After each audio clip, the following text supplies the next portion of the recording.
What is up, everybody? Welcome back to another episode of Coffee and Grit. And I'm super excited to have Michelle Allen from Planted in the studio today. In talking about just difference makers, I see Michelle all over the community. And it's so, you think about it. I'm excited to jump into this topic. And she was, when we ran into each other on Saturday, she was like, thank you for coming on and bringing this topic in, especially, to an audience of entrepreneurs and difference makers.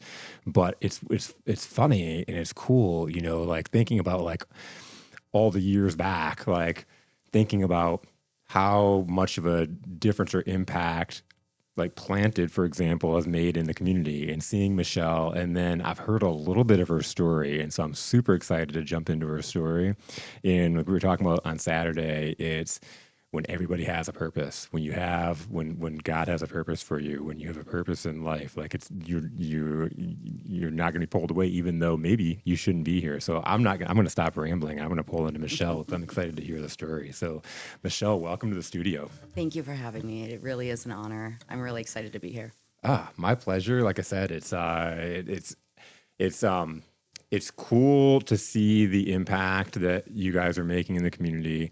I see you at every, whether it's the farmers market or the golf outings, and then we were just talking about how you're on the Athena Livingston committee.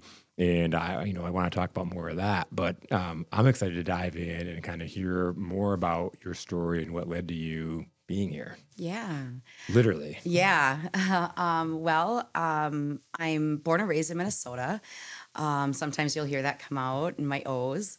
I just heard it when you said Minnesota. Yep. A transplant here to Michigan. What led me here to Michigan was kind of a twofold. I married a Michigander, and that kind of leads into like the craziness of what brought me into the industry of cannabis. Um, Obviously, I'm very well rooted here, no pun intended. But I was brought here for a second premise, and that was cannabis. Um, the it's kind of a wild ride, but my husband and I had known each other for a number of years, kind of touring around the world as friends, following the Dave Matthews Band. And it was something that we both thoroughly loved, and we were friends for a number of years, traveling all over the world. And obviously, through years, that changed a little bit. And so we began dating. And that being said, we had made arrangements to head out to the Gorge Amphitheater out in Washington to go see the Dave Matthews Band play, something we both dearly loved. And we had plans to do that as we do every year. And we had decided to get married that same weekend. So we had flown out to Spokane, Washington. We have a ton of friends out in the Coeur d'Alene area. And so we flew out to Spokane, and we were headed out to Coeur d'Alene to go visit with our friends on the front end of the weekend of concerts that we had intended to go to. We also had plans to get married while we were in Coeur d'Alene. And things changed. It's crazy what a minute can do. And in a blink of an eye, everything had come to a halt. My husband and I had left the airport. We had driven 1 mile away from that airport. I-90 was under construction, and we got in line with everyone else. I remember vividly everything in that moment. I remember who was playing on the radio. I was so excited. We were headed to go get our marriage license. And the next day we were due to be married. I remember him saying, he went to say, hold on. Out of the corner of his eye, he had seen a cement truck just barreling at us. And lights out. That's really what it was. We got rear-ended at around 50 miles an hour from a dead stop. We were dead center in the bridge, single lane. There was nowhere for us to turn. Vehicle hit us. We got pushed into the vehicle ahead of us. Beyond that, I don't remember a whole lot. I had been pushed up and out of the seatbelt and hit the windshield. We hit the vehicle in front of us. The airbags went off. And I remember waking up in just a cloud of smoke And my then fiance, now husband, was like, just breathe, just breathe. My eyes were so wide open, and there was no way for me to do that. I remember I couldn't catch a breath. So much incredible pain, full bewilderment. It was the wildest thing. And you remember this part of I it? remember being awake and having him say, we're okay, just breathe. And that was the hardest thing of all of it. Ambulance couldn't get to where our vehicle was. They had to manually run equipment to the vehicle to cut me out. From there, they loaded me onto a stretcher and carted me all the way down the bridge until they could get me into the ambulance and then straight to the hospital. I underwent a number of procedures to ensure that there was no internal bleeding and broken bones and so forth. And I remember waking up and there was a doctor kind of hovering over me. I vividly remember hearing a bunch of women kind of chatting way off in the distance. And they were saying, that poor thing, she's supposed to be married tomorrow. And I had a doctor kind of hovering over me as I opened my eyes. And I remember saying, am I bleeding on the inside? Do I have any internal hemorrhage? He said, surprisingly, and I do not know how or why, but you don't have any internal hemorrhaging. And I said, okay, get my discharge papers. I'm ready to go. And he just kind of looked at me like, you're not going anywhere. And I said, no, I'm supposed to get married tomorrow. And meanwhile, my wedding dress is hanging from my IV pole. And I could hear all the chattering that I heard was all of the nurses just kind of just stunned and feeling, I think, tremendously bad for what had just occurred. I'm a strong-headed woman. I generally don't like to take no for an answer, which my husband has learned through the years. But regardless, the doctor said, well, listen, if I don't agree to discharge you, insurance isn't going to pay for this. I said, that's okay, because I think that cement truck that just hit us is definitely going to cover all of it. But I said, listen, I'm going to get married tomorrow. Whether you willfully discharge me or I defiantly discharge on my own. And that's what I did. I remember very carefully being loaded up into our new rental car because the previous one was destroyed, and going to the city offices to obtain our marriage license. And the next morning, woke up just in the worst amount of pain that anyone could ever imagine. I had a number of broken ribs, obviously had neck injuries, and we did it. We got married. So That's got to be an incredibly memorable wedding. You have pictures, obviously. Oh, of course, yeah. We didn't have a ton of people there. It was just our close personal friends, and it was just he and I, the way that we had wanted to do it. And obviously, we had tickets to go see 3 days worth of concerts out at the Gorge, Washington, which is a couple-hour drive from where we were in Coeur d'Alene. But yeah, it had shut down I-90. I mean, it made the evening news. It was a huge affair. But luckily, we were able to get out of it. My husband, certainly, I learned, can take a tackle. He got a bruise on his shin. And I walked away with a number of injuries that kept me in a rehab setting for about 3 years. We still got married. We still made the concerts. We camped on the ground, no air mattress for 3 nights. And let me tell you, that is an eye-awakening experience. I think that the biggest draw out of all of that is that I certainly learned what I'm capable of. I think that pain, trauma, it can take you in a number of different directions. But for me, what I pulled out of it was how strong I really am, what I'm really, truly capable of. Granted, I dealt with a tremendous amount of pain, and I think that accident will carry with me for the rest of my life. But it wasn't going to stop me from what we truly wanted to do and what we love doing. So all things aside, we were married. We got to see all 3 concerts. Yeah, he went back to Michigan, where he's born and raised. And I went back to Minnesota. I was basically starting to train somebody that was taking over for me, knowing that I was going to be moving to Michigan. I worked in healthcare my So what'd entire you do? Yeah. yeah. So I had worked in healthcare my entire life. Ironically, I worked for a world-renowned rehab center, and so I ended up being a patient versus the role that that I held. So I started undergoing rehab, and meanwhile, the physician teams that I was working with, they were prescribing narcotic after narcotic after narcotic.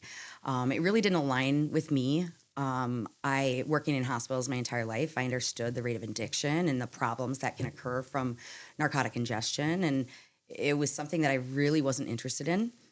And so I started doing research, heavy research on how to heal my body. And in terms of pain control, everything kept leading me back to cannabis.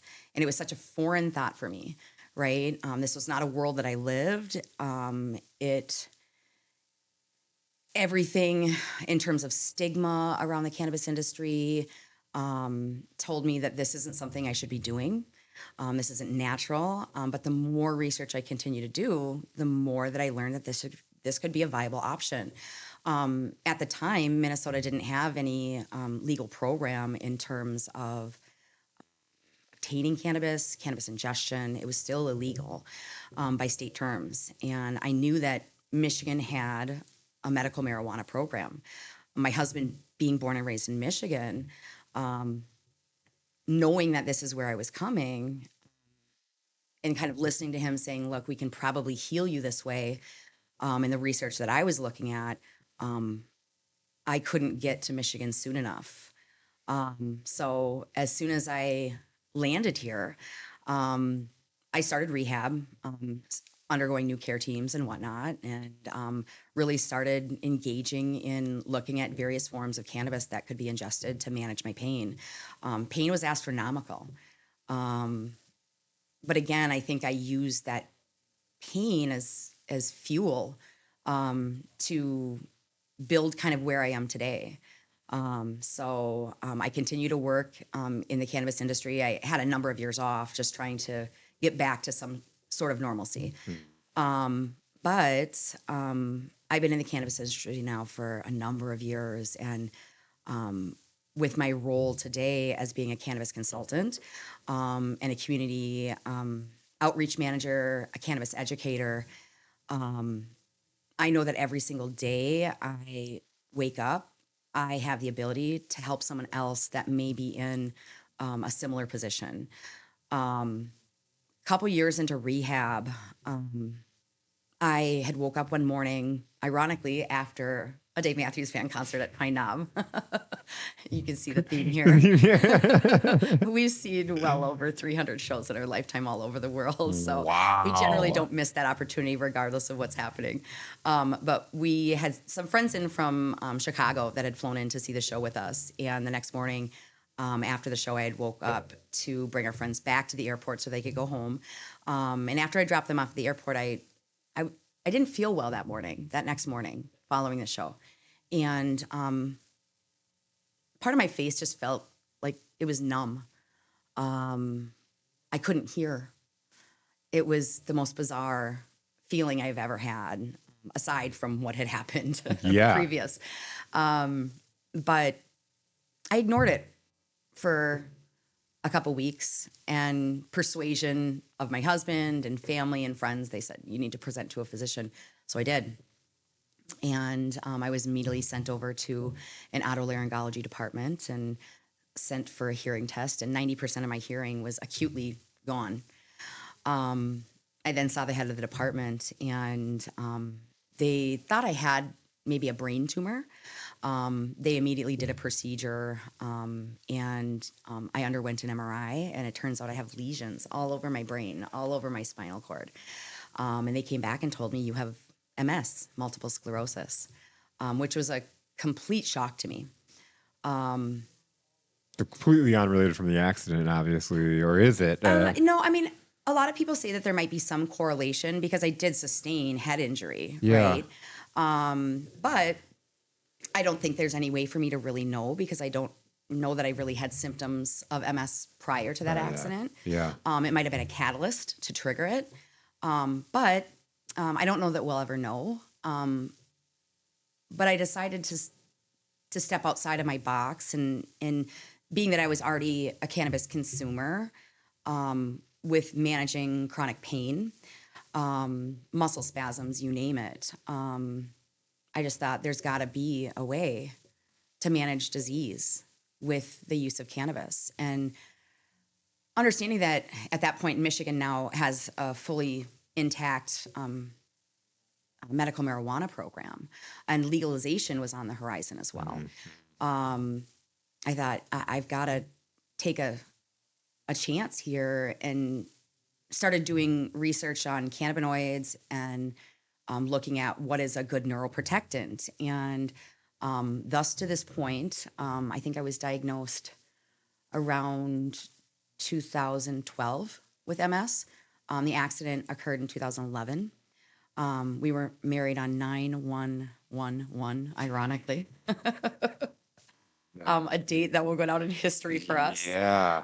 But a year later is when I got diagnosed with MS, and I was having relapse after relapse. I'm also a type 1 diabetic. So every time I entered into a relapse, the treatment for that was a massive dose of steroids. And that then played role on what triggered my diabetes to just have like blood sugar so high that I was hospitalized. So every single time I went into relapse, it was just this cyclic cycle that I was struggling. But I built a treatment protocol for my MS diagnosis through a lot of research. And to this point, I'm very, very proud to say that I haven't had an MS relapse. This past September, I underwent an MRI, as I do every year. And I haven't had an MS relapse, no new lesions to my brain or to my spinal cord in over 8 years. Wow. So I know there's power in the medicine of cannabis. There's so much research that exists out there, that I want to be able to share what that looks like for other people. So whether it be ALS or Parkinson's or MS or a cancer diagnosis, even smaller things like sleep disorders, anxiety. There's so many different benefits that cannabis can bring to a picture in that respect. I'm proof of that.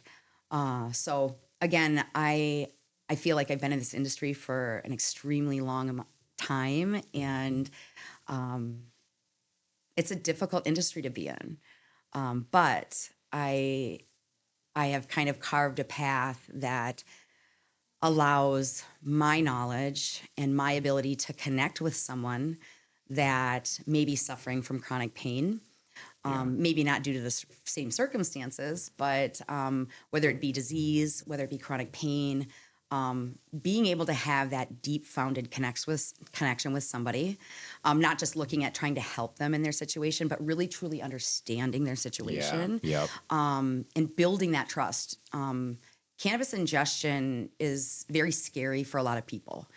And I think being able to connect one-on-one with somebody in a private consultation to really understand what they're dealing with, and connect on such a deep level that, like, look, I understand that pain. Trust me, I do when I tell you.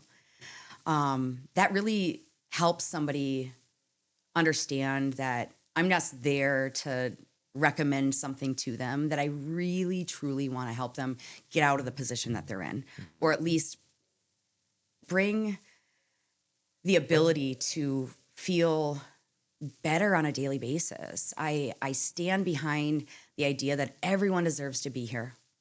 Everyone deserves to be here and to have the most beautiful life. And sometimes you're blocked by that due to disease. Sometimes you're blocked because of chronic pain from really living your best life. And I want to be able to bring that to people, to know that there are options. And I want to unpack this for a minute because I talk about difference makers quite a bit, and it's very obvious that you fit the traits. And I assumed this just from you being everywhere and kind of hearing a little bit of your story. But it's so fun for me when I don't know somebody really well to have a conversation where we have the cameras on and we're like diving in, and you're talking about like why don't you put your mind to something? Like, just, this has been the theme of everything. Like, you get yourself out of that hospital bed after being on the news, literally being in this life-changing accident where you probably, there's so many different scenarios where you don't make it out, Right. and you go get married anyways. But then I was like, you start talking about the concert, and you had alluded a couple times about, like, the concert we were supposed to go to. All my sounds, I thought, and then my sound was on. So you're talking about going to this concert, or we were supposed to go to this concert, and the whole time I'm wondering, did you guys like, after you said you got married, I was like, did you guys go to the concert? And then you Yes. said, we're 2 hours away. Just the thought of driving 2 hours. I've known people that broke their ribs, Yeah. or and like you're in that kind of pain, sitting Yeah. in a car for 2 hours. What was that like? Just Oh. in general, Listen, I think that there's a lot that happens in sleeping the on the ground. Well, there's so many things that you said. I was like, wow. Yeah. I want to reflect on that, because how many people are like, you made it sound so simple. You made it sound so easy. But I want people to sit and think about, like, your ribs are broken, your bones are broken. Yeah. You go 2 hours after getting married, after going Yeah. to then you drive 2 hours, you sleep on the ground, you have this concert, like, I promise you, it was one of the best weekends ever. Ironically, the tent next to us when we were camping, she was a nurse. So she was constantly checking in on me. And I will tell you, my husband was adamant about not doing this. Our friends, my husband, we shouldn't be doing this. We really shouldn't be doing this. And I'm like, look, I've got this. We're doing it. Happy wife, happy life. This is what's happening. I think that for me, it was such a tie that pulled it all together. I had met my husband, ironically, at a Dave Matthews Band concert, obviously, many years before that. yeah. In Wisconsin at Alpine Valley. I was there with a group of my friends. He was there with a group of his friends. And 3 years back to back, we ran into each other at the same campground. We never exchanged phone numbers. We never connected on Facebook, none of that. And on the third year, we're like, we should probably exchange phone numbers, right? A few months later, I got a phone call out of the blue, and it was like, hey, did you hear Dave's playing in Hawaii with Jack Johnson? And I said, yeah, I did hear that.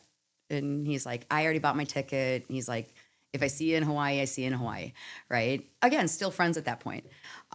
So this is, I think the pathway in terms of how we met and how we got married and having that band be a part of all of it. Yeah. We have so many friends all over the world, and it's always been such a healing piece of not only me, but I think us as a couple. And I know that to be true for so many other people, right? That follow that band around. I think it was something that needed to be done. And we did it. You're in the less than 1% of people that say that would be, something that need to be Sure. done. And I love it. And that's why I love to, like, go through that. You were like, you had your mindset on it. Yeah. But then it plays out, and you look at the story to where we're at this point. Right. And I kind of feel like where I'm at today, as being a cannabis educator, having someone in the industry that's knowledgeable, that has done almost every facet from being the only lone female working in a hydroponic shop and being told, oh, you don't know, from growing small scale craft cannabis to large scale cannabis to being the working in one of the very first cannabis dispensaries in Michigan before there was any recreational program, and self-governing the small amount of dispensaries that were in that Ann Arbor area until things could be brought into the state and have it governed in that manner. I have seen it all.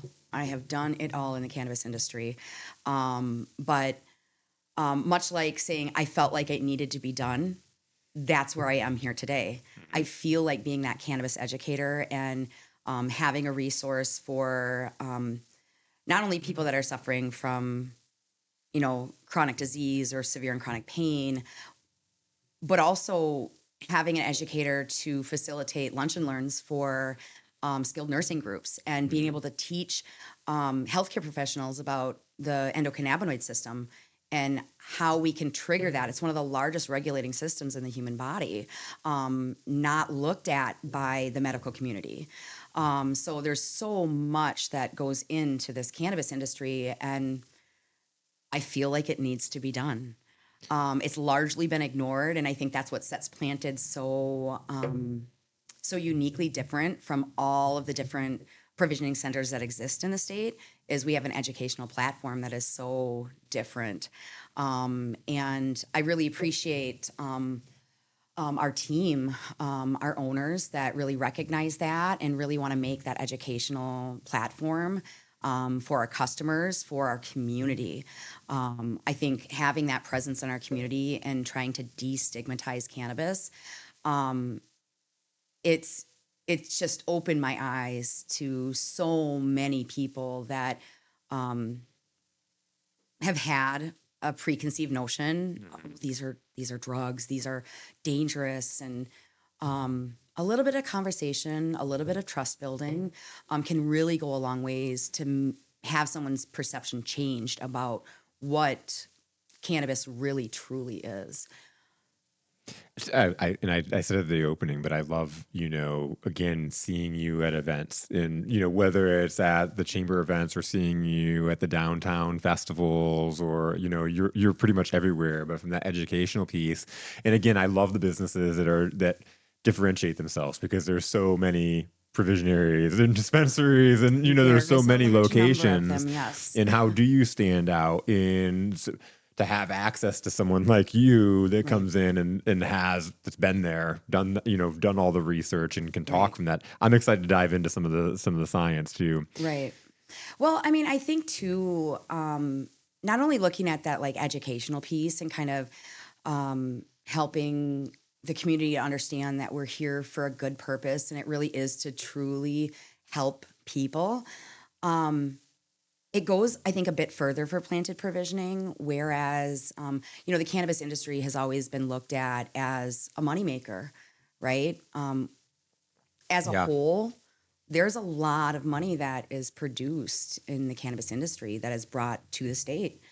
Um, that being said, we have always been in a very fortunate position where one of our main goals is to be able to help the community. When we look at our flagship location, Whitmore Lake, we every year do a tremendous amount of things for our community.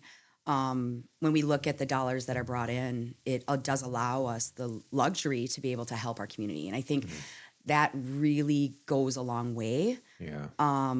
Whether it be we're helping fund the fireworks for our community on the 4th of July. I know that every year we try to do like a turkey donation for our customers. But with that being said, I think it was last year we had over 1,000 turkeys that remained because our customers were like, we're good. We already have our turkey. Please Wow. give it to the next customer. And midway through the day, I started making phone calls saying, we have an abundance of turkeys. Like, That's we amazing. need to do something about this, Yeah. right? So I started making phone calls to local shelters, and turns out we were able to connect with our local food bank right in our own community, right in our back door. And it turns out that year, their ability to obtain turkeys didn't happen.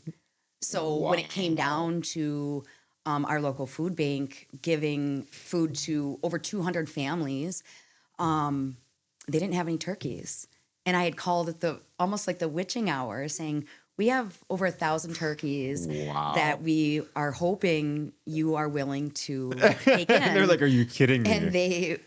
they said, how can we come and get them? How can we help facilitate? So we were moving turkeys from one building to another, and we were able to provide our community and larger community with making sure they not only had their mashed potatoes and their stuffing and their sweet potatoes, but they also had that turkey. So knowing that we have the ability to help families directly in our community and surrounding communities, I think is a huge purpose of building those relationships, right? There's a lot of people when a dispensary or provisioning center comes into a community that have very big concerns, of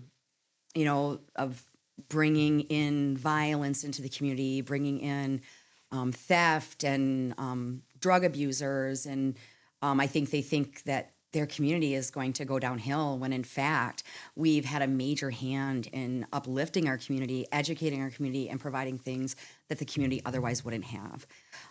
So I think we really pride ourselves on that, in terms of helping our surrounding communities, being able to help, the Brighton Area Chamber of Commerce, the Howell Area Chamber of Commerce, the Whitmore Lake Chamber of Commerce, and surrounding areas, the Fenton Chamber of Commerce. We really want to be able to be a part of our community, and we love being there. We love helping educate, but also, again, letting people know that there are services available that generally don't exist in the state of Michigan. I think we're trailblazing, for a lack of better terms.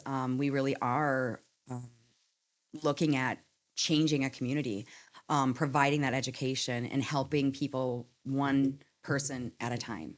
So, yeah, it's something that I take great pride in. And yeah, it's an That's so honor. cool.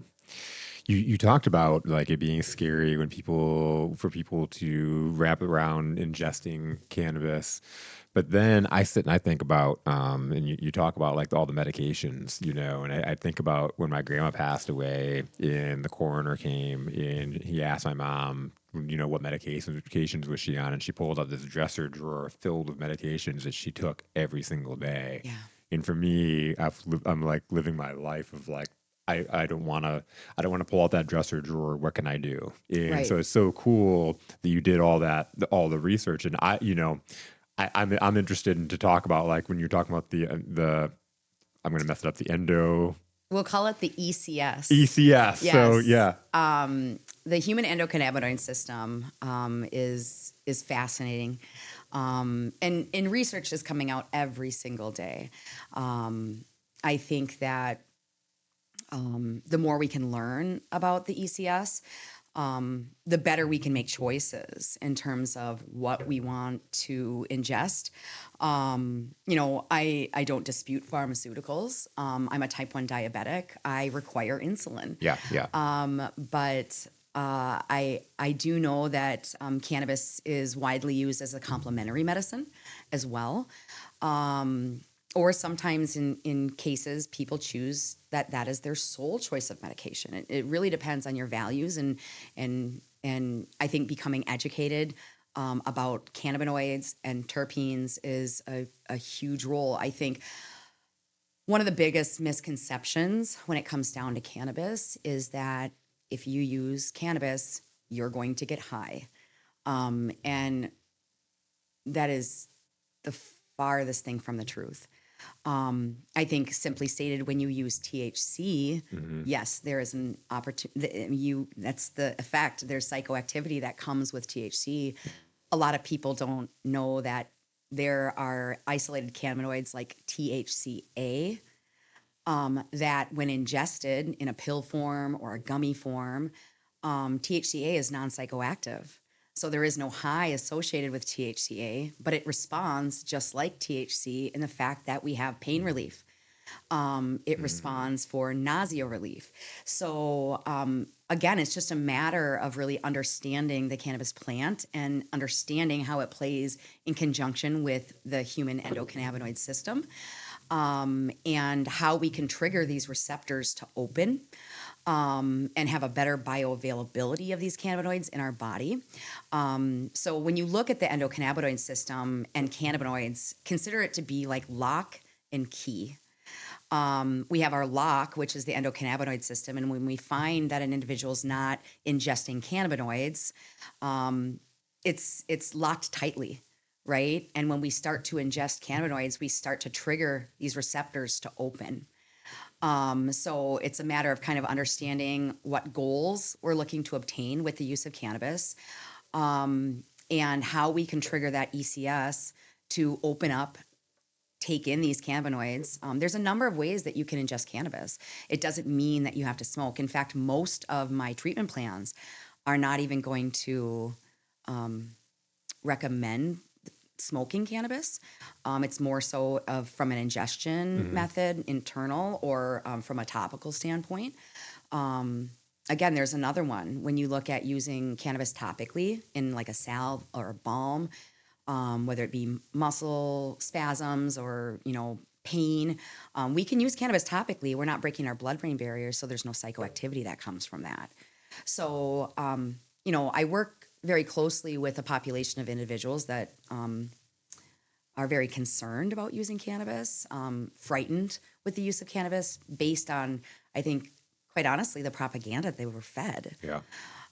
So they're very scared. And also looking at not only propaganda being fed, but also looking at from a healthcare standpoint, it's something that really isn't recognized by our healthcare.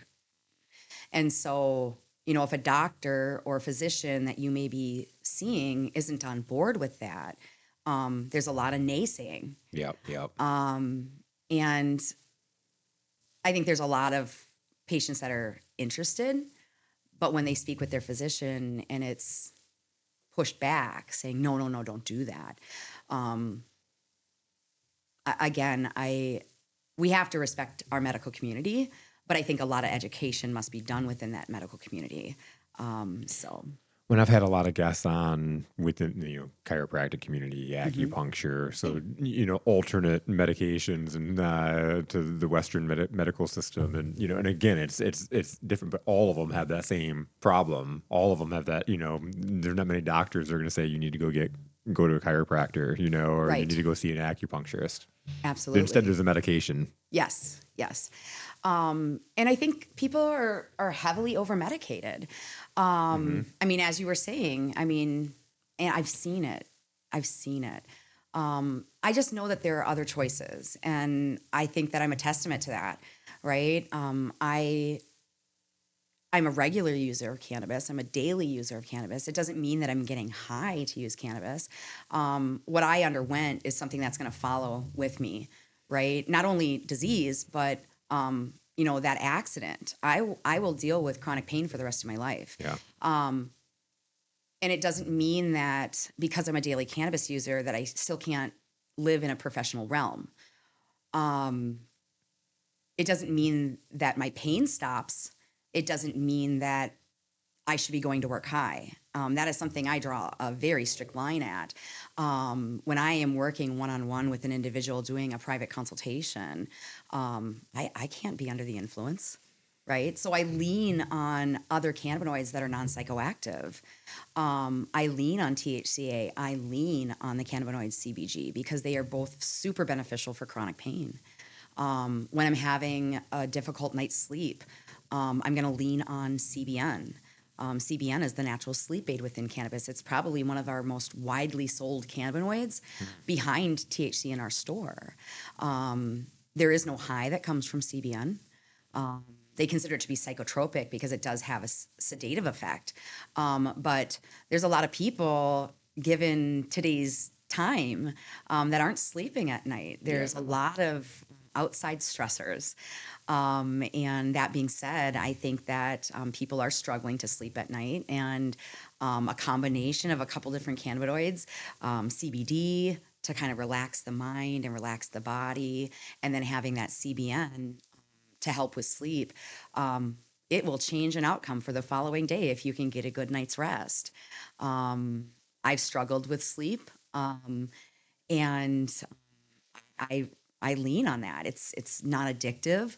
Cannabis overall, we're not looking at an addiction factor. So I think that there's so much promise. There's so much more research that needs to be done. I think we're kind of held up in terms of it being still in that Scheduled 1 category.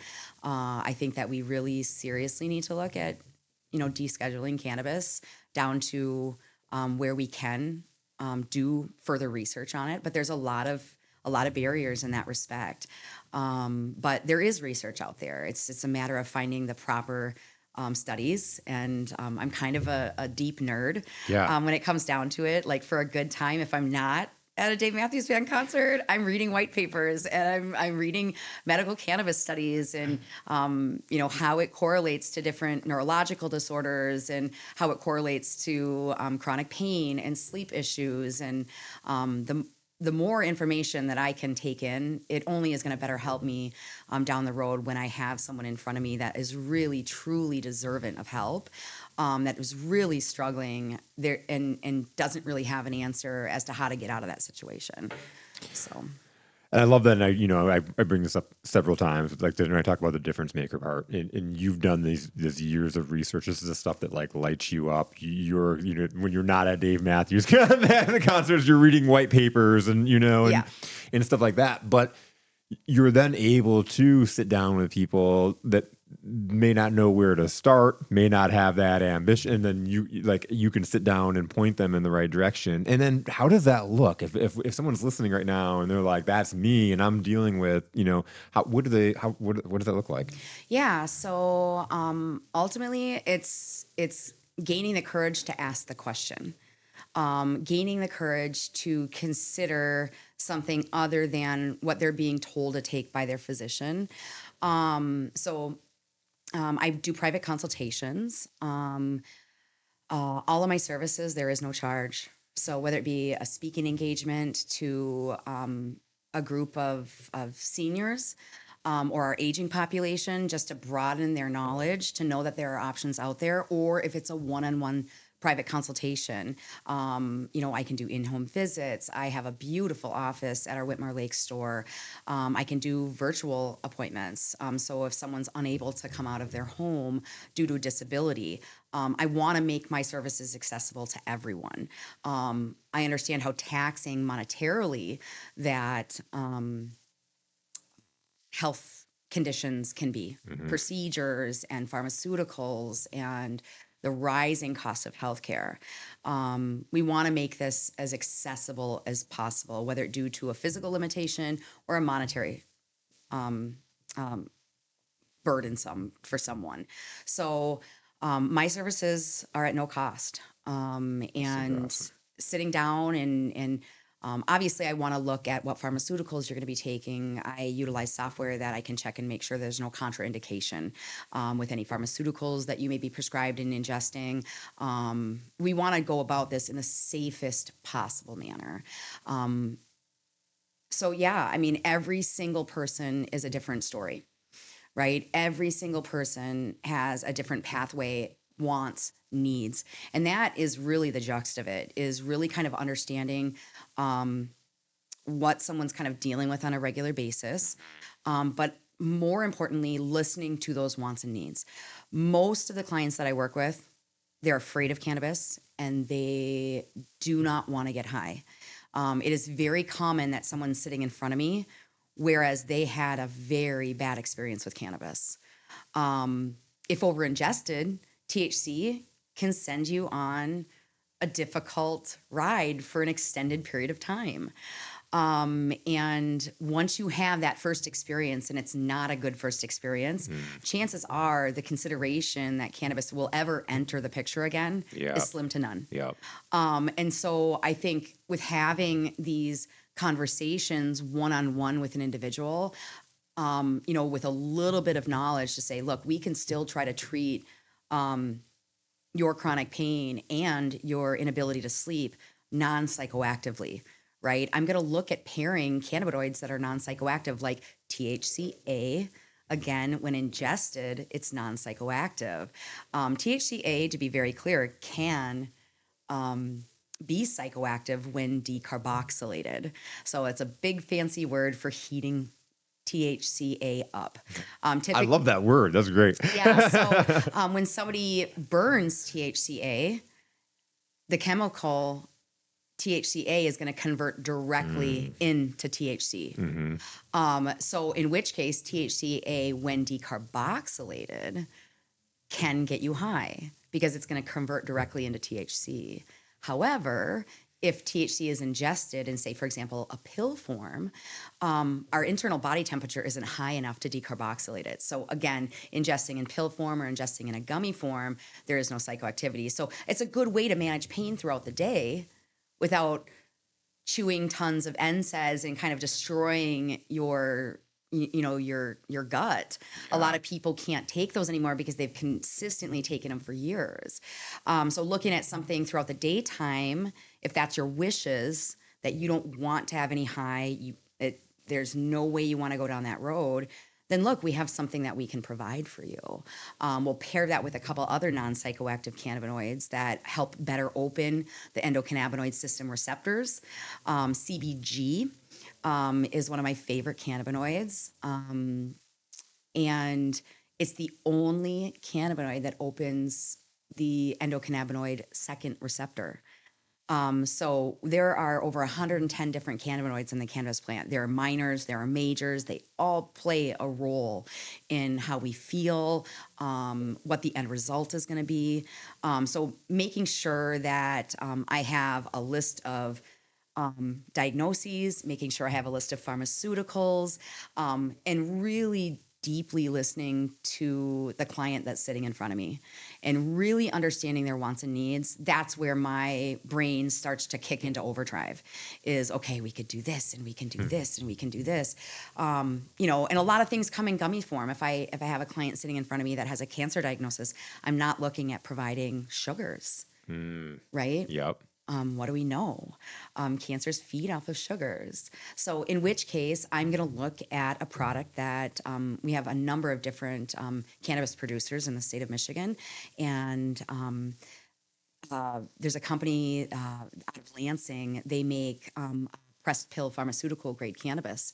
So there's no dyes, there's no sugars, right? And it's precise dosage, just like a pharmaceutical grade pill that you pick up at your pharmacy, Yeah. right? So being able to build an exact combination and ratio of cannabinoids, pairing in a few terpenes to look at getting a better night's sleep or looking at dealing with pain or the combination of the two, right? That's where my brain kicks into overdrive and I build a treatment plan for somebody.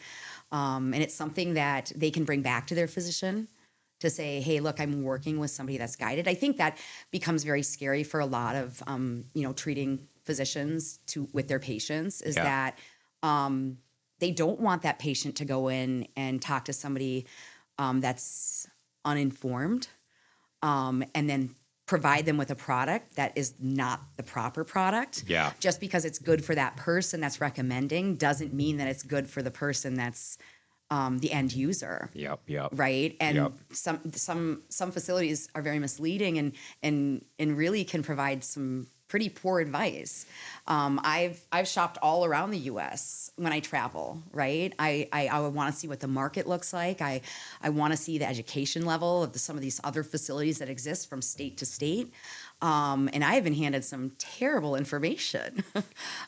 So That's fun going and shopping and like seeing, what seeing people the different say. products that exist in the market. Yeah. Because, I mean, like I said, there's a ton of cannabis producers. I think that Michigan is one of the best places that anyone could be in terms of pricing right now.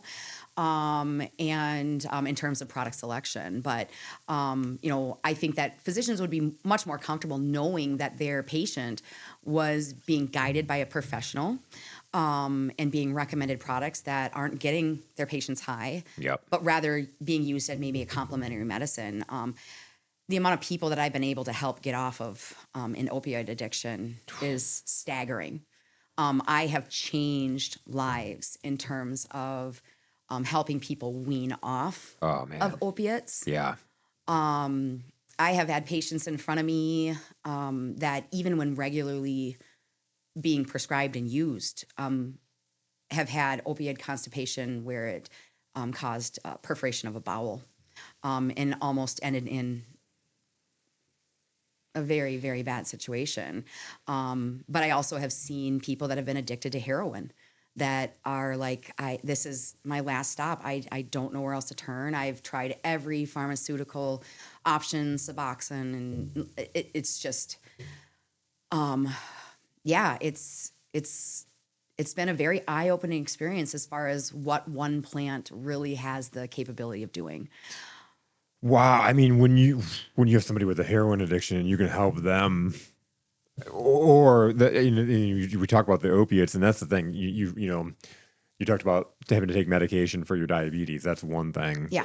The opiates are that's so tough because that's people. what really drew me here. Yeah. Was having so much pain from a multitude of broken ribs. I wasn't, if I didn't die by the hands of that cement truck operator, I certainly wasn't going to spiral out of control due to an addiction and from the hands of a physician that wanted to provide me with this pill. I understand the premise, Yeah. right? And it was Yep. certainly warranted in terms of the category of pain that I was dealing with. Yep. But I had no desire. I felt like fundamentally I knew better. So understanding when I have got a client in front of me, and kind of looking at what their wants and needs are, and not wanting to get high, I can appreciate that very much. So it's just a matter of really, truly, deeply understanding what the person in front of you is dealing with. I think I've taken on a big role in terms of not only that one-on-one direct consultation and assistance to people, but also kind of trying to look at that broader medical community to say, hey, look, there's education available. I'm constantly sitting down and doing seminars and webinars led by physicians and kind of looking at where cannabis fits into that landscape and how we can provide better education, to know that this is here. And I don't know. I would much rather have somebody be using under guidance than just out there winging it. Because again, that's where I think people Exactly. listen Yeah. to their neighbor or their cousin, or like oftentimes it's at the hand of your own family member to say, hey, I've been dealing with chronic back pain for years and I just take this 20 milligram gummy every night and it really takes care of things for me. Yep. Which for them, it is probably the case. But when you're looking at somebody that's never used cannabis before and they've been given a recommendation by a friend, a family member saying, hey, take this 20 milligram gummy, that 20 milligram gummy on a new user is, again, the ticket for them never to come back. Never to come back. Yeah. It's Yeah. very systematic and it's very guided, Yeah. in terms of when I'm looking at a new user, I would never recommend anything more than 5 milligrams of THC. It's more so in the range of like 2.5 milligrams or somewhere in between there, depending on that level of pain. But I'm also going to pair it with a non-psychoactive cannabinoid like CBD. CBD helps suppress, tone, and taper the effects that come from THC. So if we have a higher ratio of CBD paired with that consumption of THC, rather than feeling like if you were to just ingest a straight THC gummy, when that kicks in, be prepared, especially if you've overconsumed. For some people, it feels like a whitewater rapids ride, right? And you're just trying to keep your head above water and you're just paddling. And once consumed, once activated in the body, once we've digested and we've bypassed through our liver and it's dumped into our bloodstream, we're really looking at anywhere from 4 to 6 hours, depending on how you've metabolized. And if you've overconsumed, that's a wild ride, That's a much wild ride. like Yeah. Yeah. a whitewater rapids ride. Yeah. Versus if you would have been given, say, an edible that had a 2-part ratio of CBD to 1-part ratio, and even sometimes higher dosage of CBD to THC, right? They make products that are like a 5 to 1.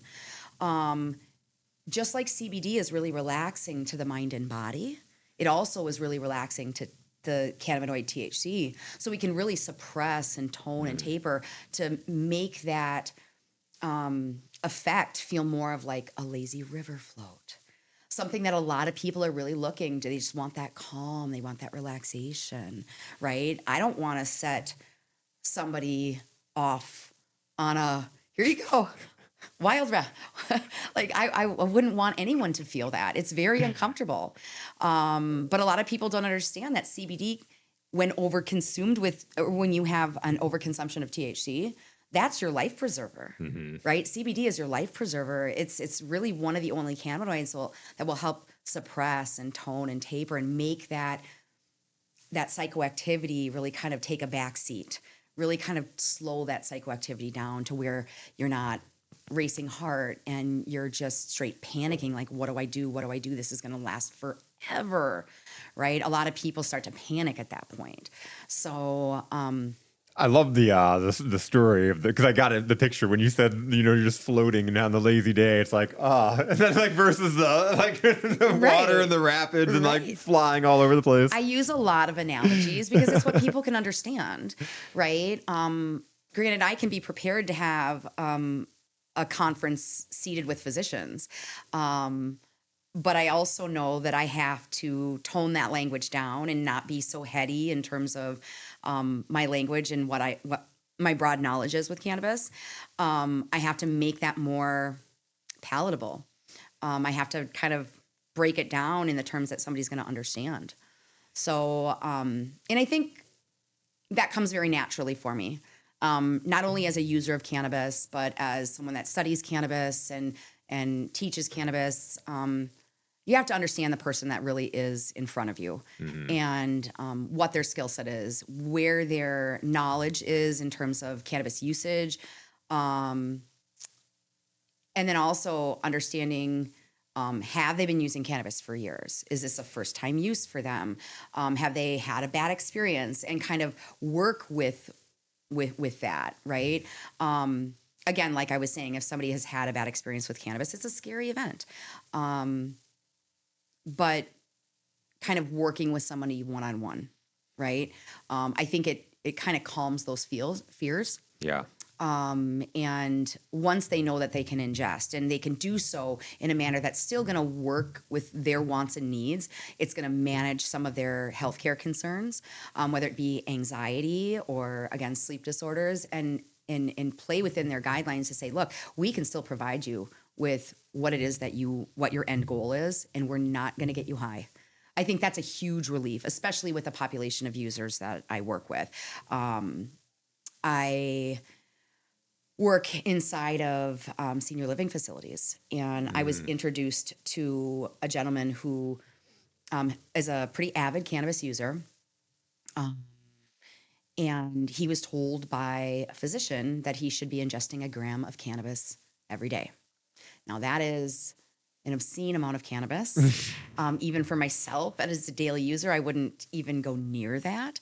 The doctor told him to ingest a gram? Yeah, and I don't know what type of physician Yeah. he was working with or the circumstances of why he was told that.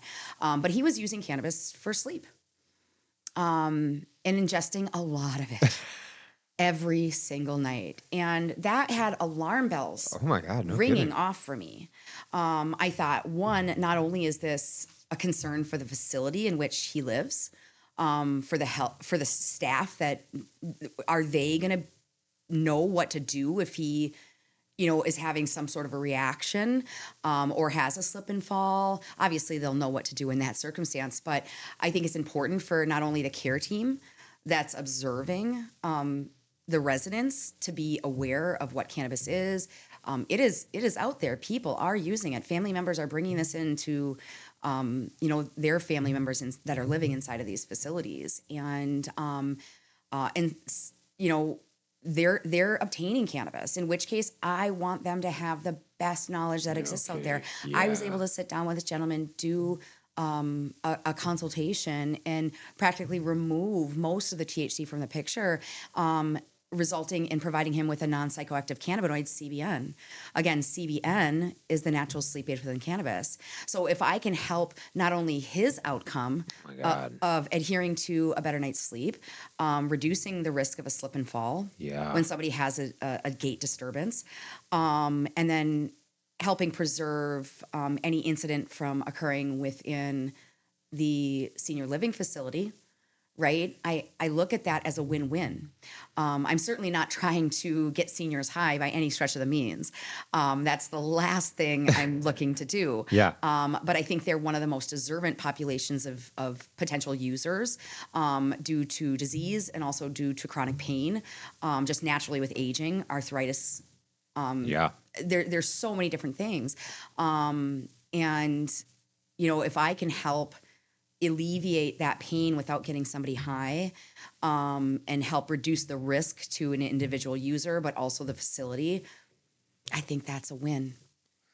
Well, it's huge, and like you said, that it's out there anyways. Our family members are bringing it in. I Sure. think about my stepdad just passed away from cancer, and he was in a lot of pain. My mom would just go to was going to dispensaries and grabbing stuff, and I don't know what she was getting. Like and Right. like sitting and thinking about it, I'm like, oh my god, I wish we would have had this conversation like months ago. Right. Because I would have had her go to you, but like. I love how you're talking about too, because I think this is the way that we really how we should serve anybody, no matter what industry we're in. But it's so beautiful hearing how you're helping people, but really everybody's different. And to Every sit and single ask the person's questions and to yeah. get an understanding Yeah. of their whole picture. Right. And by an individual going into a provisioning center, there's a short amount of time there, and there are thousands of products, right? And every single product is different. So almost stepping into that provisioning center, and we do things differently at Planted. We have a guided experience, right? So when we have a customer that's sitting out in the lobby, when it's time for them to be served, we have a bud tender that will go out, introduce themselves to that client, and come back and kind of start asking some fundamental questions, really trying to get a better understanding. Some customers are in there, they know exactly what they want, and we're just there to help facilitate that sale. But other customers really are coming in and they need guided help. And I think we do a great job as a company with education, with our staff so that they know exactly how to recommend products. But if they have a customer that is in front of them that is really dealing with a tremendous amount, then they know, our staff knows that they have someone that really can provide an extra layer of help and service that maybe they might not be able to. But mine is more of a deep dive into really a personalized experience. I know that, and I've seen it firsthand with our customers coming in that are more new, let's maybe their first or second time in a provisioning center, and how big their eyes get with just the sheer amount of selection of products, right? To have somebody that's going to hold your hand through that entire process, I think is crucial, to make you not immediately be stunned and just be locked by like panic almost, Yeah. right? And then you make an anxiety driven choice of a product that we have somebody that's going to walk you through this the entire time. And if it's so much of a complex situation, or they can really understand that this person doesn't feel comfortable, then we have this service, this cannabis consulting, that I've got my own private office. It's very zen, That's right? so cool. And it's not the typical environment where you're surrounded by products and surrounded by other people. I think a lot of times people don't really want to open up Yeah. in terms of what they're dealing with. I think that's fairly common, especially to a complete stranger, right?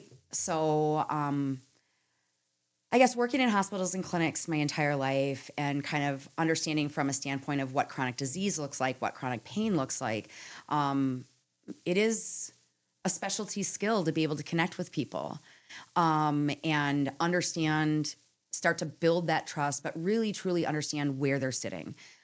So I think that we do a great job at Planted in respect to how we cater to our clients, how we fit those needs that they have. We really try to make that a very personal experience, one customer at a time. And again, with all the years that I've been in this industry and with travels from state to state, I've seen the other hand of where you walk in and they're like, "What do you need?" And you're like, "What?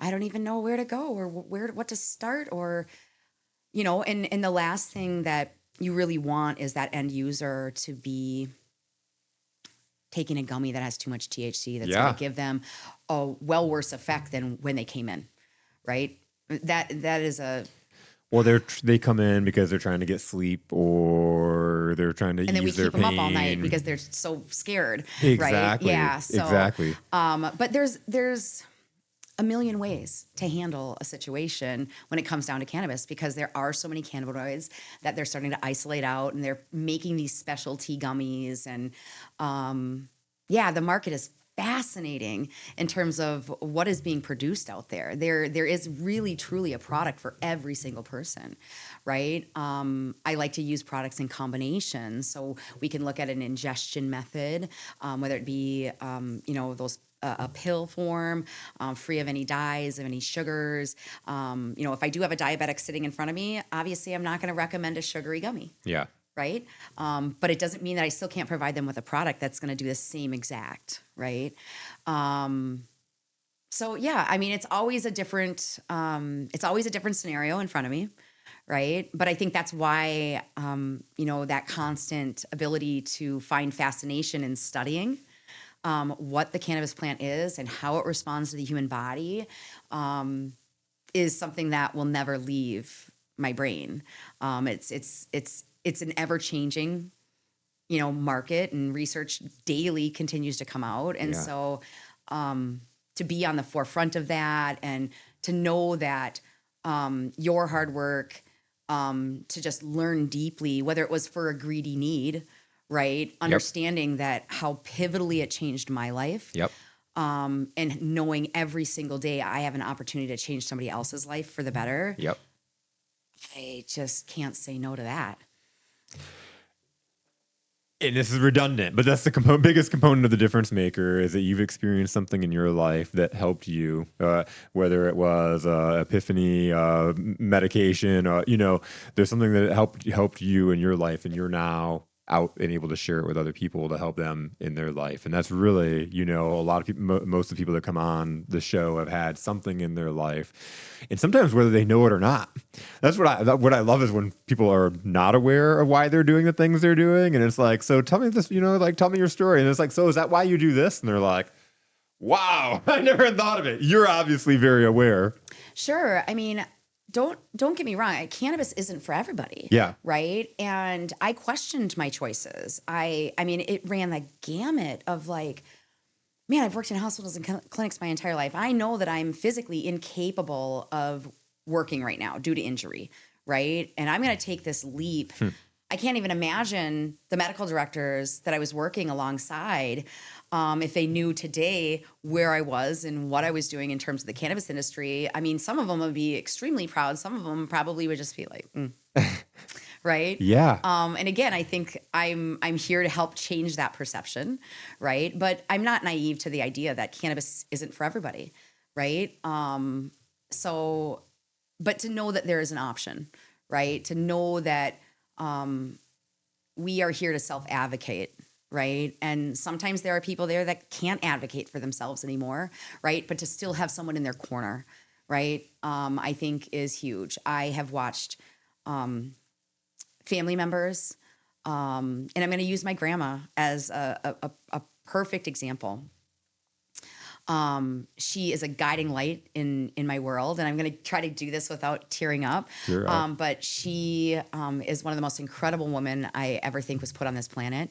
And I remember in her early 80s, she had received some bad news in terms of a cancer diagnosis and had undergone chemo and radiation, and the pharmaceutical pathway, although it be difficult for her at her age, we did get to a point where we have our PSA levels dropped, and they said, okay, we're in this remission phase, and it seems like we're on the pathway for good. But years later, right, cancer started to rear its ugly head again. And we watched someone that was so full of livelihood kind of just start to decline and decline and decline. Part of that's due to age, part of that's due to disease. But I remember taking a call from my mom, and she was in tears. And my mom is one of the strongest people I know. And she was in tears, and she said, if we don't do something drastic, if we don't do something just radical, I'm afraid that we are going to lose the matriarch of our family. And I said, there's no way that is going to happen. So I took a week, and I sat every single day, and I utilized the resources around me, from Montel Williams, right, that was really starting to come out on the scene to say, I use cannabis. I have multiple sclerosis and I use cannabis, right? And Dr. Sanjay Gupta, when we start seeing these Time Magazine headlines and these Newsweek headlines, and starting to see some of these TV shows where they're predominantly talking about cannabis, right? And my grandma seeing these things, it made it for me to have some sort of a transition to say this is safe, this is responsible. Now keep in mind, this is a very deeply religious woman, devout Catholic, never smoked, never drank, never did anything in the eyes of the Lord that would prohibit from a full blown entrance when it was time, right? And very skeptical, was a part of the whole reefer madness era. And this would never, straight never be something that she would consume. We went about doing a lot of education, a lot of trust building, a lot of conversation about what cannabis truly is. And I had to out myself. This is something that, again, due to stigma and what people's perceptions are, I hid that from my grandmother, Yeah. right? Well, especially your grandma. That Yeah. yeah. She's the matriarch of her family. She means everything to me, right?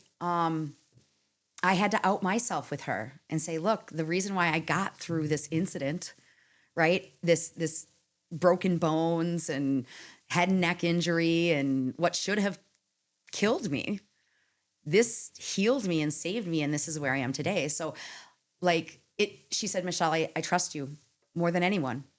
And it's strange and it's weird and it goes against everything, but let's give this a shot. And so I built a treatment protocol for her, which she still uses today. We do so non-psychoactively, right? So I'm not getting my 97-year-old grandmother high by any stretch of the means. But I can tell you this thing: you've never seen a more happy, more healthy 97-year-old. And it was for someone that was dead set against the use of cannabis. And I will continue to help her through her challenges until I can't anymore, or she chooses not to. This is why That's beautiful. this is why I Yeah. do this, is because I've seen it firsthand, not only with myself, I've seen it with. That's why I'm so heavily tied to our aging population of individuals, is because I think they're most deserving of healing, and that doesn't always come in the form of pharmaceuticals. Yeah, I mean, it's something that I'm so heavily dedicated to, and I want to be there to help provide a better outcome for someone on a daily basis. I've seen it firsthand, and I think that's part of my drive. Is I know that every single day I'm going to have a chance to change an outcome for somebody, and I truly stand firm in the fact that it doesn't matter what color, what creed, what sex. We are human beings, and we all deserve to live a beautiful life. And I think this sometimes can be the key for that for some people, whether it be a depression, an anxiety, getting a good night's rest, or dealing with a chronic pain condition. So yeah, I'm just here to help facilitate answering questions and giving people an option for that. I say all the time, stories are data with soul, and that story is so beautiful because it's again, it's your loved one, your grandma, and you go to the background of she didn't drink, she didn't smoke, she didn't do anything to like scar her vision of of the Lord and like have all that stuff, Yeah. and she trusted you, and wow, look at her now, that's amazing. Yeah. Yeah. So yeah, I mean, it still blows me away Yeah. to think like, wow, can't believe my grandma is a daily cannabis user. But we use different methods of treatment. We provided with topicals, not only topicals that you would rub into your skin, but also technology has come a long ways in terms of how cannabis is made and how it's infused into various products. There's pain patches that exist that we can apply to a very vascular area, and it'll emit out microdoses of THC, but again, no psychoactivity from that. So you're really only looking at targeting pain. So yeah, I mean, from topical patches to topical balms and salves to pressed pharmaceutical grade, perfectly dosed pills, to gummies, to tinctures, to and again, smoking cannabis. It's a preferred method for a number of people. And there's a lot of benefit to consuming cannabis in a full spectrum manner. And that's kind of what you'll get when using when smoking cannabis is you're getting it that whole flower plant ingested. So but there's so much that goes into it. I don't even think that we would have to run this podcast for like a 24-hour period. Yeah, yeah, Just, I yeah. mean, it's endless amounts of data that come with cannabis ingestion. You should have your own. You know what, it's so interesting that you say that, because people, even as of Sunday, I had an individual saying, do you have a podcast? You should have a podcast. Yeah. This is incredible. Like, I could listen to you for days. Yeah. And it's like, I'm a normal human being. I have a lot of really unique, almost jaw dropping stories and scenarios. So, but yeah, I love what I do. And I think finding that passion ultimately is so important, right? Yeah, I can't, you have to live that authentic life. You have to be able to go into every bit of what you're doing today and pull out that joy and know that there's a purpose. And Well, and I love how you just said purpose, because like that's what I'm hearing the whole entire time. We talked about purpose. We talked about purpose when I met up with you at the farmers market, or I saw you at the farmers market the other day. We talked about it a little bit before we started recording, but all these things unfold and they happen for a reason. And it's not lost on me that you were like, all the events kind of happened easy. I don't want to say like that, but I mean, yeah. you had this accident, obviously, and then you're in the medical field. You're kind of meant to do this anyways, but then you start doing this research and you're now able to apply your experience and your like purpose in the medical field in a whole different realm. And then, oh, by the way, your husband lives in Michigan where things are starting to take off. And Right. then, you just like boom, boom, boom, some things land where all of a sudden you have the platform to be able to fulfill your purpose. Yeah. I'm very lucky in that respect. If you would have asked me, 20 years ago, where I would be, right? It certainly wouldn't be here. Yeah. It would be the farthest thing from my mind. Yeah, I think Like if 20 years ago they would have said like, you're gonna have your grandma at 97 being a daily cannabis user, like you would have been like, no way. yeah, no, I mean, there is absolutely no way that ever would have crossed my mind. But here we are, right? I mean, life is definitely a journey. Yeah, I think that never in a million years could I have seen this. But I'm very lucky to actually, I'll just quote one of my favorite Dave Matthews Band songs, "So Damn Lucky." I'm so damn lucky to have lived through the experience that I did, and to pull the power out of that, and kind of use that as my tank of gas to get me into the next stage and continue to further fuel the power to say, this saved me. Cannabis saved my life, and I need to be able to share that word. And when it was that cannabis started entering into like basically our backyard in Whitmore Lake, when I remember when the township was voting and having all these high level discussions, I think that's when I started to get involved heavily within the community. I was asked to speak at our township board because there's so many misconceptions about what cannabis is and what it's going to do to our city. And that's when I really started getting involved. And I think it's only led me to now like sitting on the Whitmore Lake Area Chamber of Commerce and being an ambassador for the Howell Area Chamber of Commerce, and really closely tying ourselves to the Brighton Area Chamber of Commerce. Being involved a little bit more in cities and how decisions are being made and things like that. I think it's kind of led me into that arena. I think it wasn't that I was pushed into it, but I think having that broader discussion about what cannabis is going to do in a city. I've kind of sat back and watched it firsthand in Brighton, where the voters continuously, vote down allowing for cannabis to have a place in Brighton. although our cars are in Brighton every single day.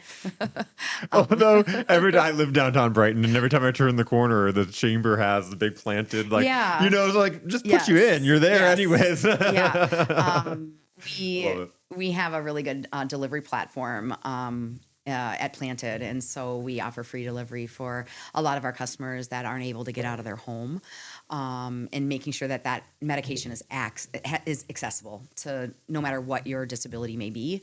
So we've got a great team of delivery drivers that will, once product is ordered through the store, it can be delivered. Directly to the home, very discreet.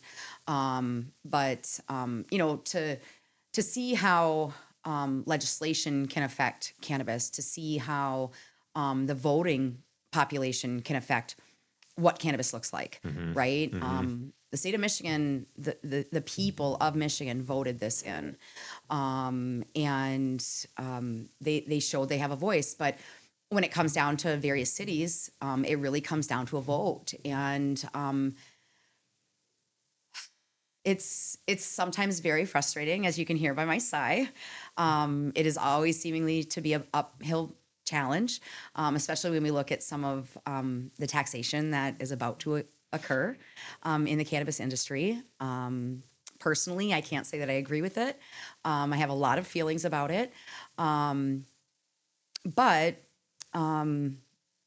it's an uphill challenge until we can get some major federal regulations changed. I wish that we could look at it from like an alcohol standpoint, right? I really think that we should consider what that looks like compared to what cannabis looks like, and um, Uh, I would imagine there's more violent crime produced on alcohol than on cannabis. When you talked about the violent crime earlier, Brand Tracks violent crime, I'm like, who's committing that violent crime? yeah, I mean, it's really interesting, and I don't really delve too much into the statistics Yeah. of like uh, what runs along the lines of alcohol, but I'm not so much a drinker. Um, it, but for some people that's their choice. For some people, cannabis is their choice. Yep. But looking at how money and taxation and all of these things play into what gets put back into a community, right? We've been able to build beautiful community parks with the kickbacks with taxation and how it floods back to our townships, right?